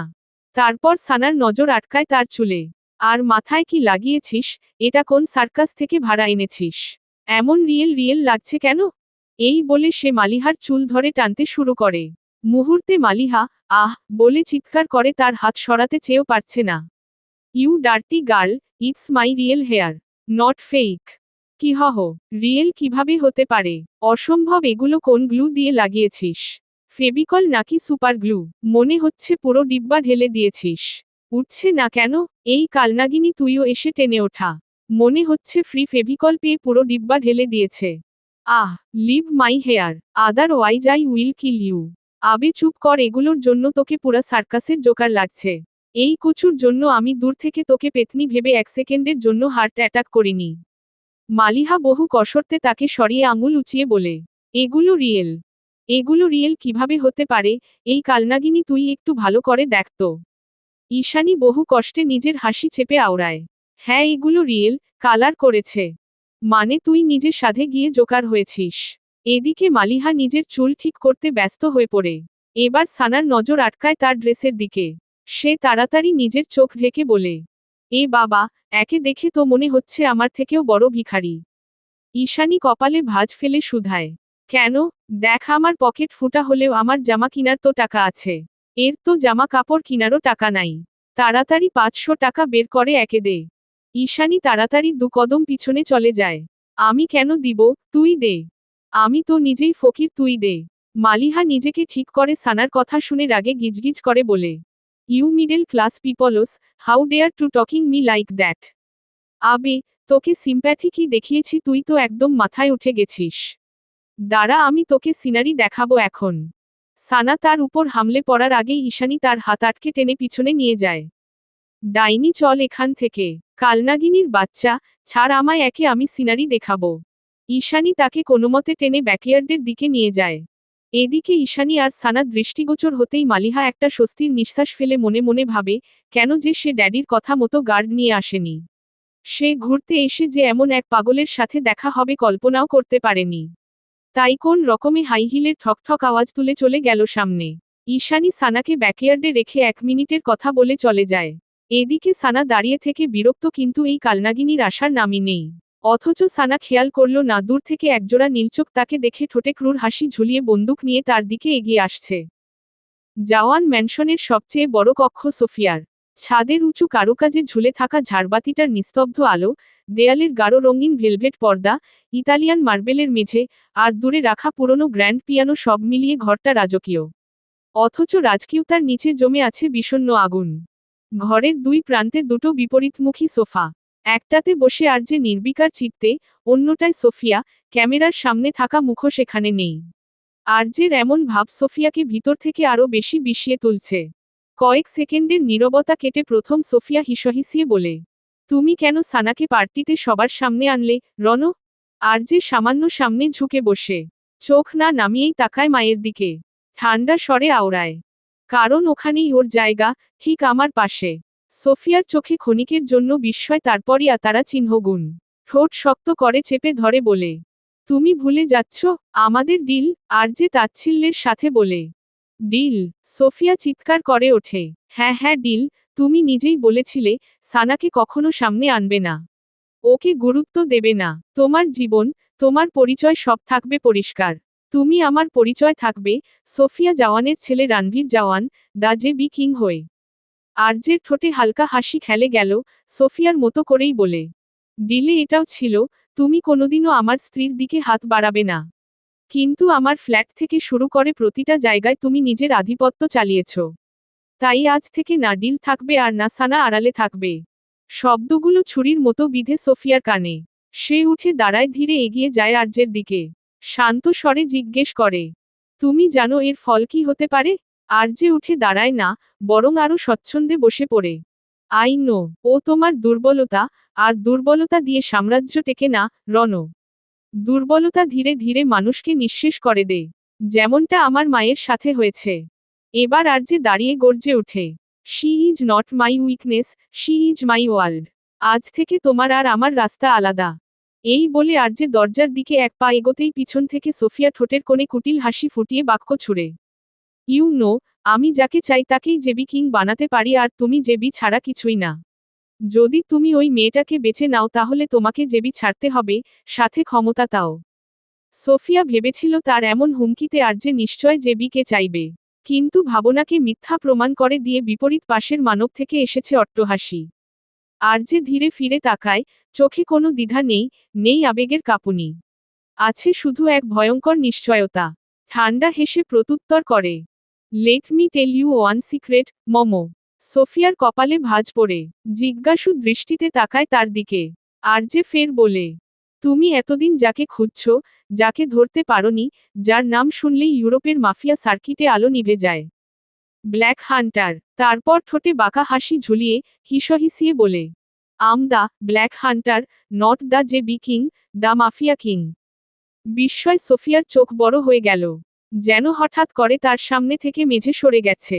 এক মুহূর্তে তার দুনিয়া ঘুরে ওঠে, নিচু স্বরে মুখ থেকে নিঃসৃত হয় ফিসফিসিয়ে, অসম্ভব, তুরিমি, না শব্দগুলো কণ্ঠনালী দিয়ে আর বেরুচ্ছে না।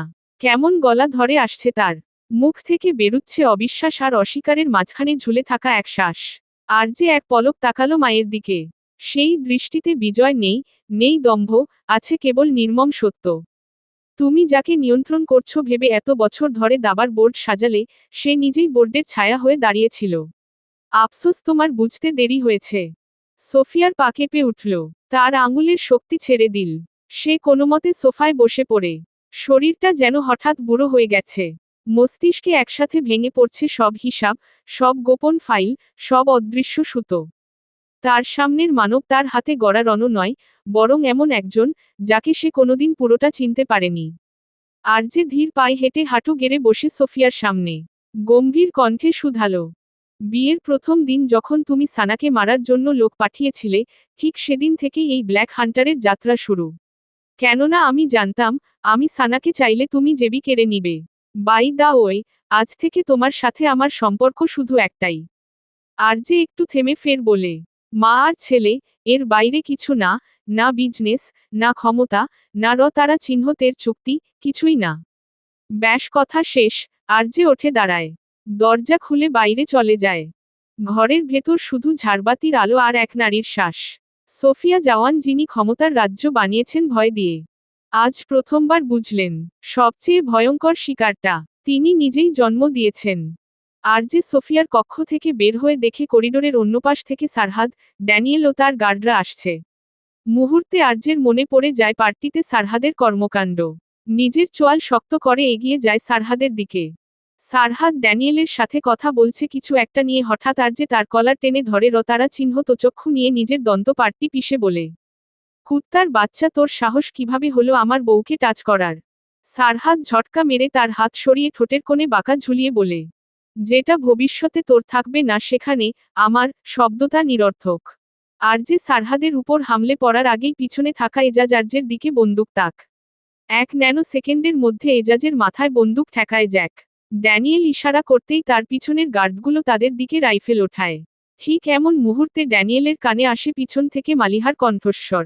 ড্যাডি। ড্যানিয়েল পিছনে তাকাতে নজরে আসে মালিহার কপালে বন্দুক ঠেকিয়ে আছে কাইলিন। ড্যানিয়েল তড়িঘড়ি করে নিজের গার্ডদের দিকে হাত ছুড়ে। Stop everyone. তার বলার সাথে সাথে সবাই রাইফেল নামিয়ে নেয়। সারহাদ আর্যের দিকে তাকিয়ে তাচ্ছিল্যের স্বরে বলে, তোর বাপ চৌধুরীদের রক্ত দেখে ভয় পেয়েছিল, সেই ভয় থেকে সেদিন রক্তের মূল্য চেয়েছিল। আর ঠিক সেই মূল্যের জন্যই তুই এখনো বেঁচে আছিস। হঠাৎ সবার সামনে অট্টহাসিতে ফেটে পড়ল আরজে, যেন মনে হচ্ছে কোন জোকস শুনেছে। ঠোঁট চেপে হাসি থামিয়ে সারহাদের কলার ঠিক করতে করতে আওড়ায়, শোন, যে বয়সে তোর হাতে চকলেট ছিল, সেই বয়সে আমার হাতে বন্দুক ছিল। আমি খেলনা দিয়ে বড় হয়নি, আমি লাশের স্তূপ পেরিয়ে বড় হয়েছি। Grow up man. আগে আমার লেভেলে আয়, তারপর তারা চিহ্নতের দাম চুকানোর কথা বলিস। কথাটা সহ্য হলো না সারহাদের, সে তেরে যাওয়ার আগেই পিছন থেকে তাকে আটকে ধরে ড্যানিয়েল। নিকো। আরজে আর একবার তার দিকে একটু ক্রূর হাসি দিয়ে তার কাঁধে দুটো চাপড় দিয়ে চলে গেল বেজমেন্টের দিকে। কাইলিন ও মালিহাকে ছেড়ে দিল। এসপি সানিতাকে নিয়ে একটু ব্যাকসাইডের দিক দিয়ে ভেতরে প্রবেশ করার আগেই তার নজর আটকায় সানার দিকে। তার কপালে ভাঁজ পড়ে। এই কটকটি এত রাতে এখানে কি করছে, আর পিছনে ওটাকে? সে ওই দিকে যাওয়ার আগে ভাবে সানিতাকে আগে ভিতরে রেখে তারপর ওই দিকে যাবে। এমনিতেই প্রেস মিডিয়ার প্রচুর ভিড়, এর মধ্যে সানিতাকে একা ছাড়া ঠিক হবে না। এসপি সামনে তাকাতেই নজরে আসে রিয়ানার গাড়ি, যে আয়ানের সাথে মাত্র এসেছে। রিয়ানা আজকের সম্পূর্ণ পার্টিতে অনুপস্থিত ছিল। হঠাৎই বাহিরের দেশ থেকে ক্লায়েন্টস এসেছে, যার জন্য তাকে অফিসে যেতে হয়েছে। সাথে আয়ানও ছিল। এসপি সানিতাকে নিয়ে তার দিকে এগিয়ে যায়। Hello Riyana madam, hi Sunday Monday. Riyana ঘাড় কাত করে এসপির দিকে তাকায়। পাশে দাঁড়িয়ে থাকা আয়ান কটমট দৃষ্টিতে তাকায়। এই ইছড়েপাকা ছেলে তার কল্পবাসিনীর সামনে তার ইজ্জত পাংচার করে দিবে। রিয়ানা কপালে ভাঁজ পেলে শুধায়, Sana's friend, am I right? জি, অ্যাকচুয়ালি আপনি তো জানেনই ভিতরে কি চলছে। আমার একটু ওই দিকে কাজ ছিল। আর আমার। সানিতার দিকে তাকিয়ে সে বাকিটা বলতে গিয়েও থেমে গেল। আমার কাজিনকে আপনি যদি একটু আপনার সাথে রাখেন, আমি কাজ সেরে আপনার থেকে ওকে নিয়ে যাব। Yeah sure, why not? Such a cute girl, come with me.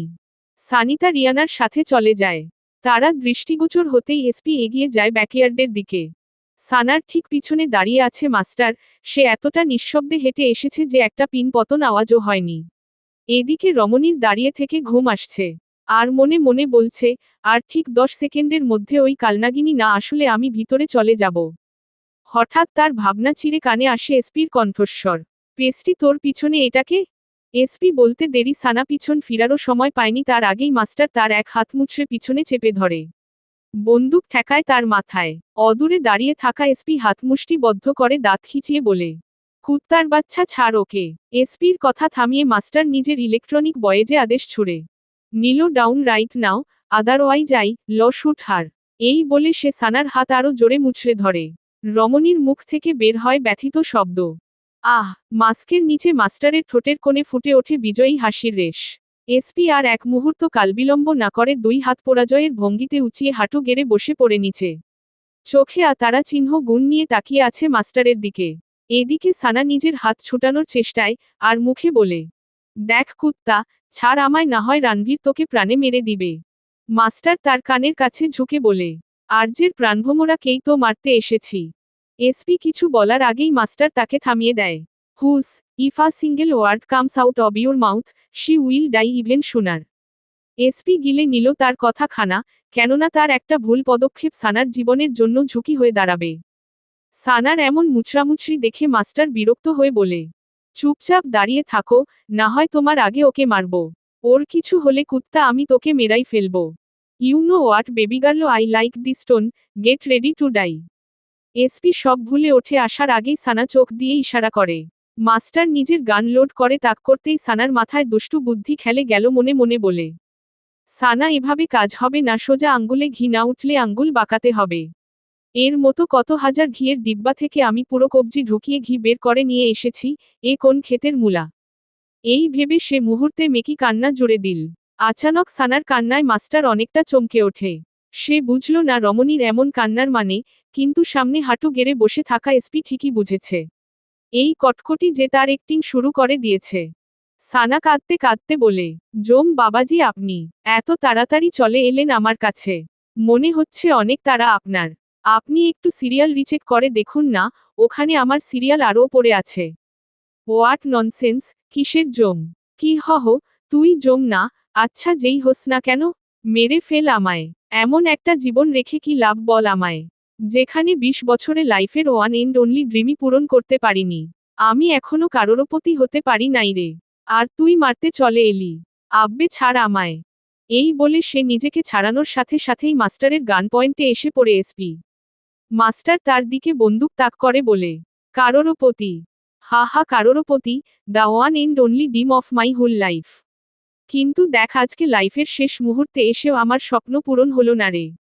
আমি সেই পকেট ফাঁকাই রয়ে গেলাম। মরার আগে 1 টাকাও আমার পকেটে নাই। না এই বিটকেলের পকেটে আছে। দুজনে ফকির হয়ে বসে আছি। মাস্টার এখনো নিজের বিস্ময় কাটিয়ে উঠতে পারছে না।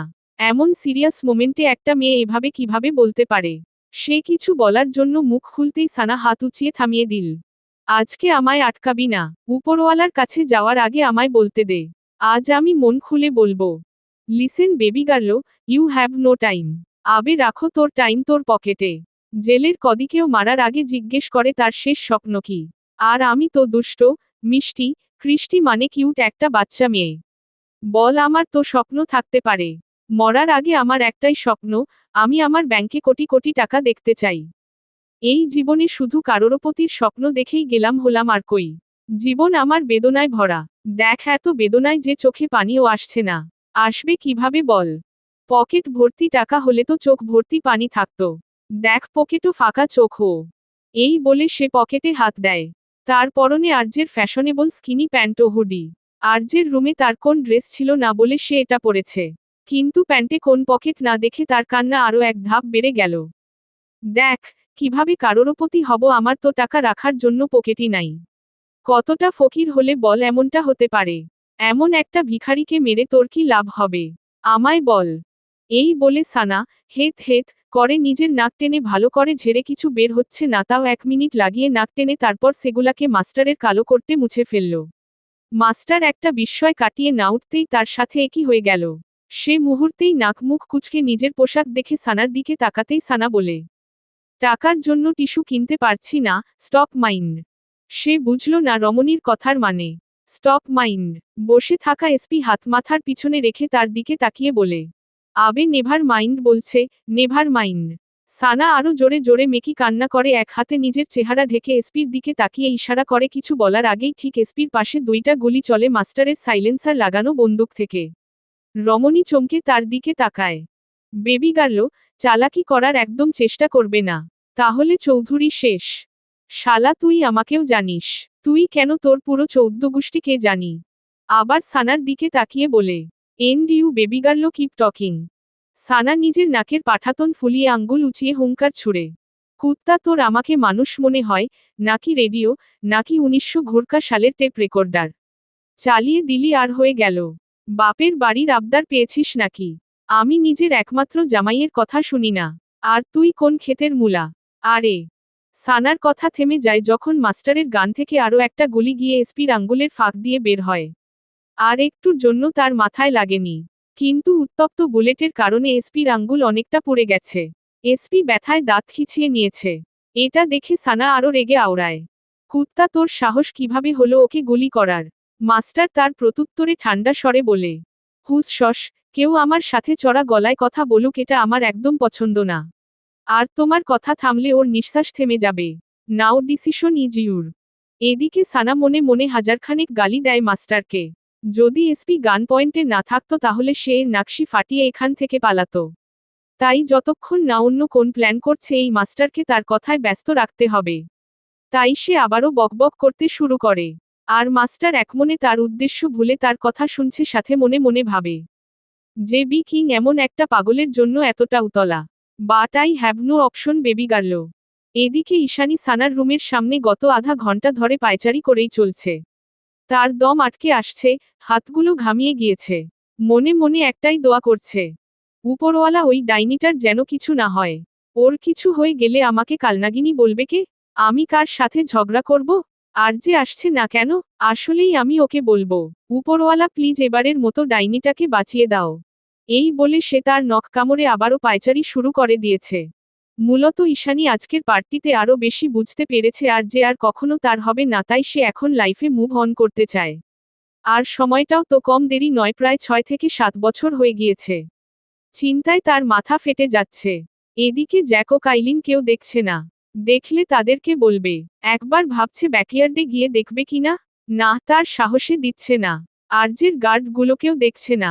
সে প্রথম দুবার যখন এসেছে এখানে কতগুলো গার্ডকে দেখেছে। এখন একজনও নেই, এটা কিভাবে সম্ভব?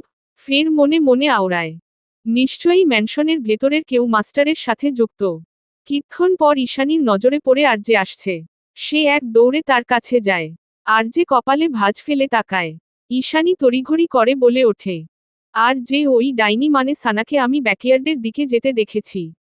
ঈশানীর বলতে দেরি আরজে চমকে তার দিকে তাকায়। ও শিট! এই বলে সে কোন দিকে না তাকিয়ে দৌড়ে চলে যায়। পিছন পিছন জ্যাক ও কাইলিনও আসে। অন্যদিকে সারহাদকে খুশদিল ফারুকি কল করে বলেছে সানিতা এসেছে, তাকে বাড়িতে দিয়ে আসতে।